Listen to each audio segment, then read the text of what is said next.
Hello, welcome to Sparks 1524. I'm Nathaniel Miller, once again reporting to you from my secret bunker located somewhere near the center of the earth in Niceville, Florida. Last time I talked, I was just arriving here from what I called Cross Country 2021 and starting to look for a house. Originally had planned to look in Tennessee, but family considerations made it more logical, practical, and just a better idea to be here in Florida. And I can't complain about that. This is Florida. And I live on the Gulf Coast, I should say the northern part of the Gulf Coast, which is an area we call the Emerald Coast because we have very lovely emerald green water. It has been an interesting journey since I decided to look for a house over in Pensacola instead of here in the Fort Walton Beach area. I had an hour-long drive one way just to get there. Now this is the second house I ever bought. First house was in Virginia, and I bought that one while I was on active duty. And oddly enough, it was at actually slightly lower stress level. Probably because I was working long hours for the Navy and most of my attention was on the active duty stuff. This one was just focusing on a house. And also, I knew I wasn't going to be in Virginia forever. I actually planned to be there a few more years than it turned out to be. But I was still in the mindset that it's time to move on in a few years. This time I'm looking for a house that I'm going to be in for a long time, so it was a different level of stress, but I managed to get through it. Although my parents, who I'm staying with, could tell you that I probably went crazy a few times. In some ways, the biggest problem I'm facing is actually deceleration, and if you ask most military members about emotional deceleration, we all experience it coming off a deployment. You're on a deployment, and even if it's not a really eventful deployment, like, say, my first one when 9/11 actually happened, you come off that deployment and it's almost like you hit a wall. Because life suddenly slows down. The stress level's not the same. I'm kind of feeling that right now, but I went from packing out the house in May, forget all the stress in Washington State about surviving the pandemic. Packed out the house in May, jumped in the car, and took a road trip that went down through Nevada to the Grand Canyon to see some friends in Texas, here to Florida, up the east coast of Virginia, Pennsylvania, down to Tennessee, back to Florida. I've been on the go since May 9th when I officially drove out of Washington State. But, deceleration is a good problem to have, and that's something that I was thinking about as I was writing my column and searching for my house. Which, by the way, I did find a townhouse. It'll be completed on September 23rd. It's a new construction and a development that's going up. It will be christened the Emerald Duck.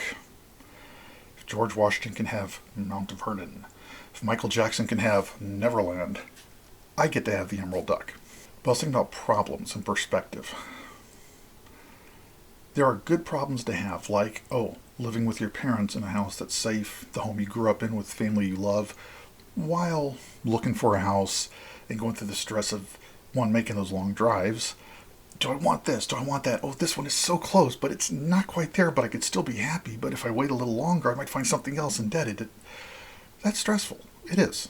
But it's a good problem to have when you think of a lot of people in the world don't have a roof over their head. I still remember being a kid in the Philippines and driving off base to go shopping in Angeles City and seeing Filipino families living in ravines in houses that were sided with newspaper. When I was in the Navy, we went to the island of Pohnpei in the Federated States of Micronesia for the 60th anniversary of their liberation from the Japanese after World War II. And I followed the Admiral's party up into the mountains to meet a family whose sole son had joined the Army National Guard. Federated States of Micronesia fall under the U.S. Protectorate, so they are American citizens. This young man had joined the Army National Guard, gone to Iraq, and been killed. The Admiral went to pay his respects to the family. We got up there. It was a family, and they were actually a very happy bunch of people living in reed and palm frond-sided huts with one electric light in the middle of their compound. Their running water was a stream running through their compound. They were very happy people. They had what they needed as far as they were concerned. So, having the problem of finding a house with electric lights, a thermostat, running water, indoor plumbing, that's a good problem to have. Perspective is not a way to negate your problems. It's not a way to pretend things aren't as bad as they might be. Perspective is really taking a look at what other people may be going through and looking at what you've been through and kind of seeing how grateful you should be for what you do have while you face what you need to go through. it's a way not to negate your problems or pretend they're not real, but to put them, kind of get them in the proper level of how much you need to stress about them while remembering what to be grateful for. That's something sadly lacking in our society. We have so much in this country. We have an abundance here. In this country, most all of our needs are met. A lot of the fracas and frustration comes from the fact that they are not met the way a lot of us would like them to be met. And that's not to say our country, full of fallible, foibleful humans, doesn't face real problems. We do. We're a society of humans. But a little perspective might stop some of the panicky whining, some of the hostility, some of the, oh, I hate everybody else that we see all the time. But perspective's not easy because it does mean stopping for a minute and separating how you want needs to be met from how they're met. I have a lot of needs that are not being met the way I would really want them to, but they are being met. Now, if I have a chance to improve how they're met, no problem. But by being grateful that they are being met, it helps me keep a little perspective so I don't freak out and think I'm the worst thing in the world, or my life's the worst thing in the world. Well, anyway, that's just my thoughts for the day. The good news is I have a house. I will be moving in on probably the beginning of October. Until the next time, I will see y'all later.